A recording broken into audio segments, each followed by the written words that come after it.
Eto pa, Tony, tama kahapon nung yung pagsalita po nitong si Torch Escudero, 16 votes para po makonvict itong si BP Sara, no? 16, Yes. pinandiganan 16.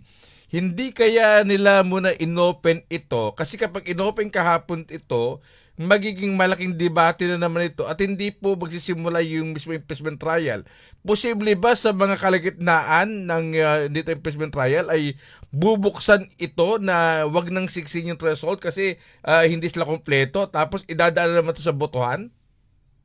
Well, they have a problem there, itong Mm. majority ngayon, Mm. because that pronouncement came from the Presiding Presiding officer. presiding officer. officer himself, Yes. So, if later on babaliktad si Chis Escudero dun sa kanyang position, Mm. di lalong nakakahiya yung kanyang position diyan. Mm. And that will also delay further these proceedings kasi pag pinilit nila na below 16 yan, the defense can go to the Supreme Court to thresh out ano ba talaga itong yung voting na requirement. Is it Mm. 16, 14, di ba?